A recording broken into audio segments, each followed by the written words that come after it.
মানুষের বেঁচে থাকার জন্য খাদ্যের প্রয়োজন। মানুষ তার আয়ের একটি বড় অংশ ব্যয় করে খাবারের পেছনে।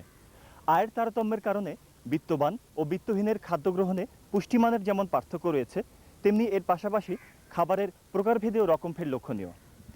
আয়ের পাশাপাশি কর্মক্ষেত্রে ভিন্নতা খাদ্যাভ্যাসে বৈচিত্র্য এনে দিয়েছে। নগরবাসীর চলমান জীবনের খাদ্য বৈচিত্র্য নিয়ে আমাদের আজকের চারিদিকে। রাজধানী শহর ঢাকায় বিভিন্ন শ্রেণীর ও পেশার প্রায় ৭০ লক্ষ লোক বসবাস করে চলেছে। অধিবাসীদের থাকার ব্যবস্থা যেমন বিচিত্র, তেমনি তাদের খাদ্য গ্রহণের আয়োজনটিও ব্যতিক্রমী। শহরের শতকরা ৪৪% মানুষ দারিদ্র্য সীমার নিচে বসবাস করছে। তাদের অনেকেই অপ্রাতিষ্ঠানিক কর্মকাণ্ডে নিয়োজিত। অনেকেরই ৩ বেলা আহার জোটে না। অনেকে ৩ বেলা যা খায় তা সুষম খাবারের আওতায় পড়ে না। অপরদিকে কিছু মানুষ প্রায়ই ৫ তারা হোটেলে আহার করেন। খাদ্যের অপরিহার্যতার কারণে শহরে গড়ে উঠেছে নানা রকম খাবারের দোকান। অভিজাত খাবারের দোকান হতে শুরু করে রাস্তার পাশে ইট, ছালা বা বেড়ার অন্তরালে খাচ্ছে মানুষ। এর মধ্যে শখের খাবারও রয়েছে। পিঠার আয়োজন সেরকম বিশেষ ধরনের খাবার।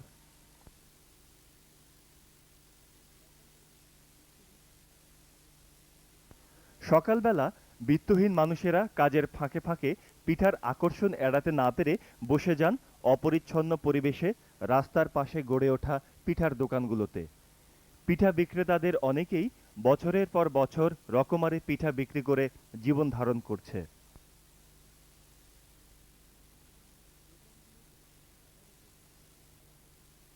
দোকানগুলোতে নানা রকম পিঠার সমারোহ রয়েছে। চিতই পিঠা, রসে ভেজানো পিঠা, তেলের পিঠা, পাটিসাপটা পিঠা ইত্যাদি বিক্রি হয়। সেই সাথে হরেক রকম ভর্তাও রয়েছে।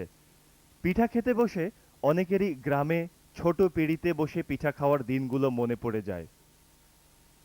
পিঠার সাথে সাথে রুটির আয়োজনও রয়েছে। সারি সারি পিঠার দোকানে শত পরিবার পিঠা বিক্রি করে ঘর সংসার চালাচ্ছেন। চাচা, কি করতেছেন? গোলা বানাইতেছি। কিসের গোলা? চাউলের। আর কি আছে? মিঠাই আছে। আর আর চাউলের গুড়ি, ময়দা। মিঠাইটা কি? খাজুরি মিঠাই। খেজুরের গুড়? খেজুরের গুড়। তারপর কি করবেন? পিঠা বানাবেন? পিঠা বানাম। কোনগুলা? এইগুলা। এগুলা? এইগুলা। আচ্ছা, নাম কি? আব্দুল কাদের। না, পিঠার নাম কি? পোয়া পিঠা। পোয়া পিঠা? পোয়া পিঠা। পাটিসাপটা, সেমাই। 3 ধরনের। আচ্ছা, এগুলা খায় কারা? খায় নানান পদের লোকে। আপনার মতন মানুষে খায়, ভালো ভালো লোকে খায়, কাঙ্গালিরা খায়, কুলি মজুরিরা খায়। হোন্ডা গাড়ি থামায় পিঠা কিনে? পেরে কি কেনে সুন্দর থামায় পিঠা নেয়। হোন্ডা থামায় নেয়? পিঠা নেয়। এই বড় লোকরা পিঠা কিনে? কেনে। পিঠাগুলা যে খায়, এটা কি সকালে নাস্তা হিসাবে খায়, নাকি শখে খায়, নাকি ক্ষুধায় খায়? এটা সব সময়ের জন্যই খায়। যে কেউ যেন মন লাগে কেলে খায়। একজন মন লাগলে একজন 2টা খাইলো, একজন মন লাগলে একজন 4টা খাইলো, 2 গ্লাস পানি খাইলো, বাস ক্ষুধা মজিয়ে গেল। এটা গরিবের খানা, বড় লোকের খানা, নানান পদের লোকের খানা এটা। পিঠা মূলত সকাল অথবা বিকেল বেলার অবসরের খাবার। কিন্তু পিঠা খেয়ে তো কর্মজীবীর পেট ভরে না। সেক্ষেত্রে তাদের জন্য রয়েছে পরোটা ভাজির আয়োজন। সকালে অনেকেই নাস্তা করেন পরোটা দিয়ে। মূল্য ও মানের সহসম্পর্ক অনেকের কাছে বেশ গুরুত্বপূর্ণ, আবার অনেকের কাছে একদম গুরুত্বহীন, যে কারণে সাধারণ ঠেলাগাড়িতেও গুরুপাক খাদ্যের দেখা মেলে। হাঁটতে হাঁটতে আমরা খুঁজে পেয়েছি আরেকটি মজার খাবারের ব্যবস্থা। এখানে কি বিক্রি করছেন? তেহারি দাদা। তেহারি? জি। কত করে প্লেট? 12 টাকা। আচ্ছা, কি কি দেন তেহারিতে? গরুর গোশত, চাল। কতদিন ধরে বিক্রি? এখানে প্রায় রিস্কলা আছে, বেগলার আছে, কাস্টমার আছে এলাকার। কেমন হয় আপনার? এই মোটামুটি হয়, মাপ মালে চলা যায়। প্রতিদিন এটা জি, পুরাটা বিক্রি হয়? জি। সকাল বিকাল? জি। সন্ধ্যাবেলা? শুধু সকাল। দুপুরে বেচেন না? নিম্নবিত্তের মধ্যে যাদের যৎসামান্য অর্থ আছে তারা মাঝে মধ্যে তেহারি, বিরিয়ানি ইত্যাদি খায়। আর যাদের সেটুকুও নেই তারা। তুমি কি বেচতেছো এগুলা? ব্যস্ত আছি। হাড্ডি। হাড্ডি? যে কোত্থেকে আনছো? বিয়া বাড়িতে। কোনখানের বিয়া বাড়ি? সাদাবাস। সাদাবাস? হ্যাঁ। আচ্ছা, কেমনে বিক্রি করো, কি হিসাব? 2 টাকা 1 টাকা 2 টাকা 1 টাকায় কি 5 টাকায় কি বলো? হাড্ডি বেশি বিক্রি করি। 2 টাকার হাড্ডি দেখাও তো।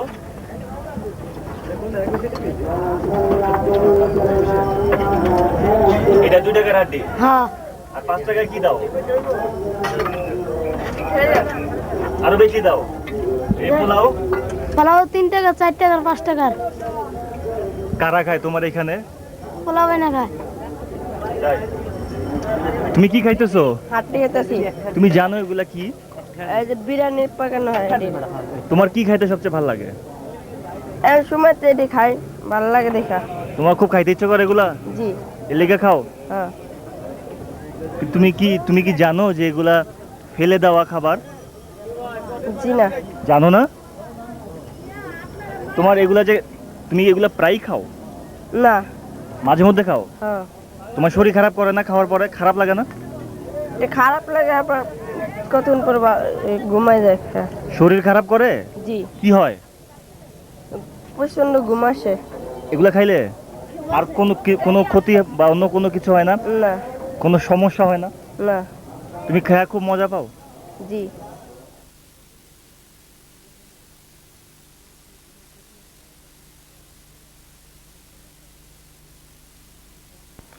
এই ঢাকাতেই পাওয়া যায় নাস্তার জন্য এক বিশেষ ধরনের ছোট মুচমুচে রুটি, বাখরখানি। জনশ্রুতি অনুযায়ী আগা বকের বা আগা বাকির খাঁ এর নামানুসারে এ রুটির নামকরণ করা হয়েছে। তিনি ছিলেন ভাটির জমিদার। জনশ্রুতি মেনে নিলে ধরে নিতে হয় বাখরখানির সৃষ্টি 18 শতকের মাঝামাঝি সময়। অনেক কায়দা করে বাখরখানি বানানো হয়।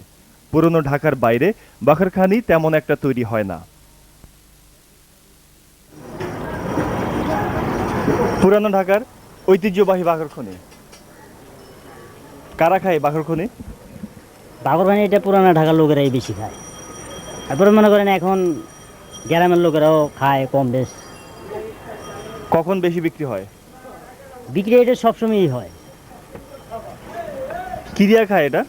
এটা মনে করেন যে কোনো জিনিস দিয়ে খাওয়া যায়, যে কোনো জিনিস দিয়ে আপনি খাইতে পারেন। মিষ্টি, দুধ, মাংস, ডাল, ভাজি, চিনি। বুড়িগঙ্গা নদীর তীরে গড়ে উঠেছে রাজধানী শহর ঢাকা। বর্তমানে শহরের বৃদ্ধি উত্তরমুখী হলেও একসময় শহরবাসীর সর্বপ্রকার ব্যবসায়িক, আবাসিক ও বিনোদনের উৎস ছিল পুরনো ঢাকা, যে কারণে নদী তীরবর্তী ঘাট এলাকা হয়ে পড়েছিল অভিগমনকারীদের অবসরস্থল।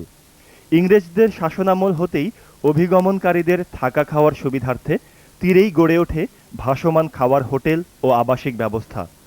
গোড়ার দিকে বড় বড় ব্যবসায়ীরা বাণিজ্যের উদ্দেশ্যে নিজস্ব বজরা ঘাটে ভিড়াত। সময়ের সাথে সাথে ব্যবসা প্রসারের ফলে সব ধরনের লোকজনের আগমন ঘটে এবং স্থানীয় লোকজন কাঠের বজরা দিয়ে আবাসিক ও খাওয়ার হোটেলে প্রচলন করেন।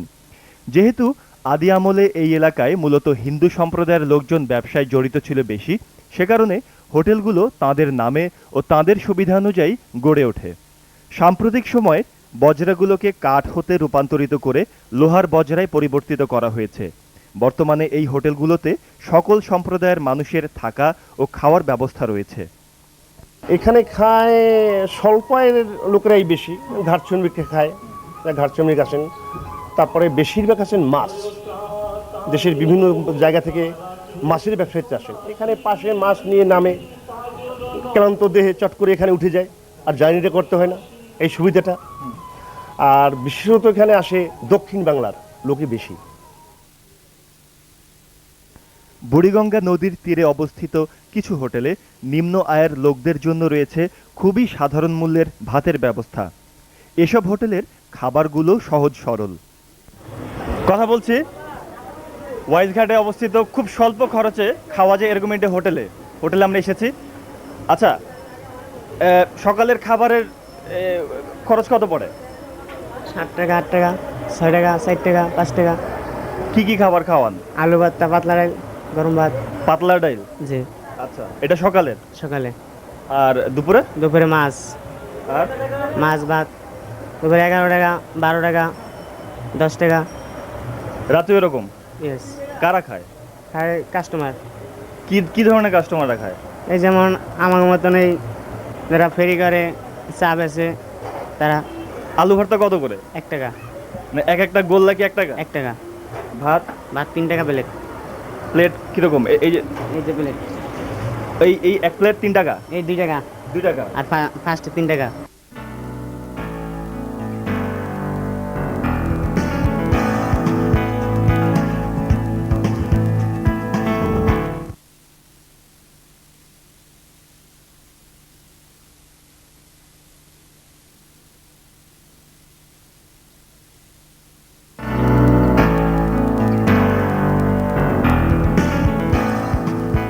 শহরের সবচাইতে বৃহৎ ও কর্মব্যস্ত বাণিজ্যিক এলাকা মতিঝিল। এই এলাকায় সরকারি ও বেসরকারি কর্মচারী এবং ব্যবসায়ীদের জন্য গড়ে উঠেছে নানা রকম খাবারের আয়োজন। এখানে ক্রেতাদের আর্থিক অবস্থার সাথে সঙ্গতি রেখে কয়েক ধরনের হোটেলের ব্যবস্থা গড়ে উঠেছে। তার মধ্যে এই বেড়ার হোটেল একটি। হোটেলে ব্যবহৃত থালাবাসন রাস্তার উপরেই ধোয়া মোছা করা হয়। নিকটবর্তী স্থানে রান্নার কাজ চলে। এ ধরনের হোটেল ব্যবসায় জড়িতদের অনেকে অফিসের স্বল্প বেতনের চাকুরিজীবী। একটু বাড়তি আয়ের আশায় এই ব্যবসায় মনোনিবেশ করেছেন। আপনি কি এখানে প্রায় খান? জি না, মাঝে মাঝে খাই আর কি। আচ্ছা, এখানে কারা খায় সাধারণত? সাধারণত কর্মচারী এখানে মাঝে মাঝে খায়, তাছাড়া মনে করেন যারা ওই শ্রমিক, যারা রিক্সা চালা বা বিভিন্ন আর কি পেশার লোকজন। এই এলাকার সরকারি কর্মচারীরা খায়? কিছু কিছু কর্মচারী খায়, যারা হয়তো বাইরে থেকে ভাতটা আনতে পারে না, তারাই হয়তো খায়। এখানে খাবারের মান কেমন? মান ফুড পদে হলেও মান ভালো আর কি। কেন মান মোটামুটি বড় হোটেলের সেই খারাপ না আর কি। খারাপ না। অফিস পাড়াতেই আরেক ধরনের খাবারের আয়োজন রয়েছে, সেটা টিফিন কেরিয়ারে খাবার। আশেপাশের এলাকা হতে ছেলেমেয়েরা এভাবে ক্রেতাদের খাবার যোগান দিচ্ছে। এই পাড়াতেই সচ্ছল কর্মচারীদের জন্য রয়েছে ঘরোয়া হোটেল। এখানে কর্মচারী ছাড়াও অন্যান্য ক্রেতারা ভিড় জমান। পাকিস্তান আমল থেকেই এই হোটেল ছিল, তবে বর্তমান স্থানে নয়। ঘরোয়া হোটেল খিচুড়ির জন্য বিখ্যাত। আপনার প্রিয় খাবার কি? খিচুড়ি। এই জন্য কি ঘরোয়া আসছেন? হ্যাঁ। এখানে খিচুড়ির দাম কেমন বলে আপনার মনে হয়? আর একটু কমালে একটু ভালো হতো। কতটুকু কমালে ভালো হতো? মধ্যবিত্তদের জন্য আর 10% কমালি হলো। দামটা একটু অবশ্যই বেশি, তুলনামূলক কিছুটা 20% কমাইলে মনে হয়, মানে আরো 10 টাকার যে পরিমাণে, সেটা মনে হয় মোটামুটি সুবিধা হবে। এখানে যারা খেতে এসেছে সবাই বলছে যে খাবারের মান ভালো, কিন্তু দাম কমানো উচিত। অনেকে বলছে 10%, অনেকে বলছে 20%। এ প্রসঙ্গে আপনার মত কি? না, আমার মত যে দাম যারা খায় তারা চিন্তা করে কম হইলে ভালো হয়, হয়তো খাওয়া যায়, বা প্রাইস বেশি হলে খাইতে সমস্যা। কিন্তু মার্কেট অনুযায়ী যে অবস্থা, তাতে খাসির মাংস এবং বিরিয়ানির চালের দাম যে হারে বাড়ছে, এই অবস্থায় কোনো অবস্থায় কমানো সম্ভব না। এবং সব জিনিসের দাম মানে প্রতি বছরই বাড়তেছে।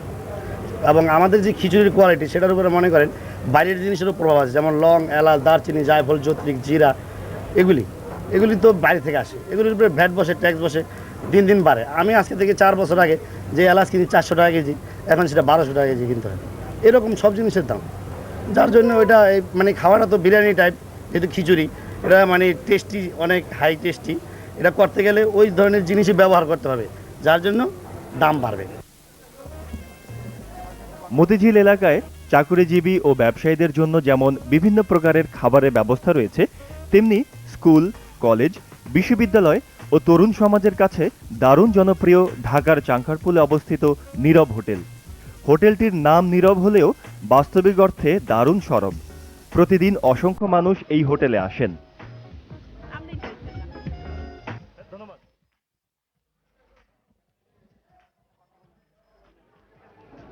নীরব হোটেলের জনপ্রিয়তার মূলে রয়েছে বিচিত্র রকমের খাবারের আয়োজন। প্রায় 13 থেকে 14 প্রকারের নানা ধরনের তরকারি ও মাছের ভর্তা এবং ভাজি এই হোটেলের প্রধান আকর্ষণ।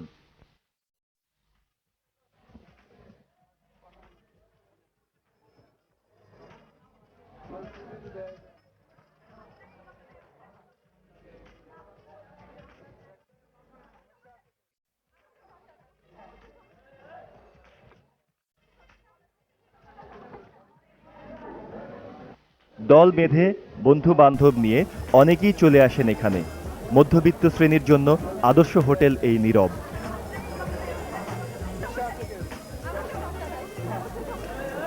সব ধরনের সবজি, ভর্তা, যেটা এক এক ধরনের এক এক ডিস্ট্রিক্টে এক এক রকম ল্যাঙ্গুয়েজে বলে, সেগুলো সবই এখানে পাওয়া যায়, যার জন্য সবাই ভিড় করে, পুরানো দিনকে ফিরে আনতে চায় এই আর কি।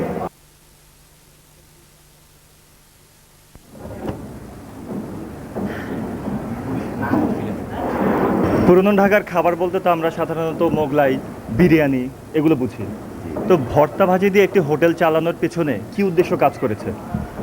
ভর্তাবাজি দিয়ে একটি হোটেল চালানোর পিছনের দৃশ্য হলো যে আজকাল তো মনে করেন বড় বড় হোটেল বিভিন্ন জায়গায়, বড় বড় হোটেল হচ্ছে দামি দামি খাবার, মানুষ তো দামি দামি খাবার খেতে খেতে তার একদম অন্য হয়ে গেছে, তার মানুষ তো রুচির একটা পরিবর্তন আছে।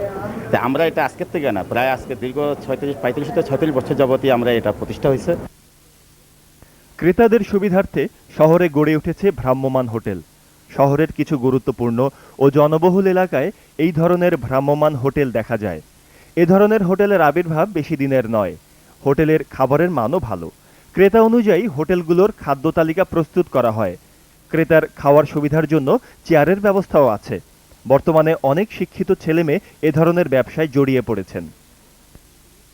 বিশ্ববিদ্যালয় এলাকায় এরকম একটি ভ্রাম্যমাণ হোটেল তৈরি করার পেছনে কি চিন্তা কাজ করেছে আপনার? আমি আমার স্টাডি কমপ্লিট করার পর 5 বছর বাইরে ছিলাম, হংকংয়ে ছিলাম। আমি কোরিয়াতে গেছি, ওখানে দেখছি যে এরকম মোবাইল রেস্টুরেন্ট আছে অনেক। তো আমি ওখানে যাওয়ার পর দেখলাম যে আমরা যে পরিশ্রমটা বাইরে গিয়ে করি, ওই পরিশ্রমটা আমি মনে করলাম যে এত টাকা খরচ করে বাইরে গিয়ে না গিয়ে আমি এই পরিশ্রমটা দেশেই করব। হ্যাঁ, তো ওর থেকে আমি উৎসাহ পেয়ে দেশে এসে আমি ফেরত আসার পর আর বাইরে যাই না, এবং এখানে আমি ইনভেস্ট করে এখানে এই বিজনেস শুরু করেছি। এখানে বিক্রি কেমন হয়? ভালো বিক্রি হয়, এভারেজ মানে প্রতিদিন 3-4 হাজার টাকা বিক্রি হয়।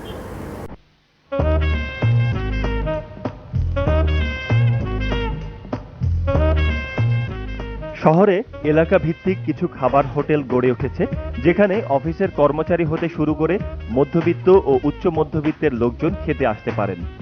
সুন্দরভাবে সাজানো, পরিষ্কার পরিচ্ছন্ন পরিবেশে এই হোটেলগুলো গড়ে উঠেছে।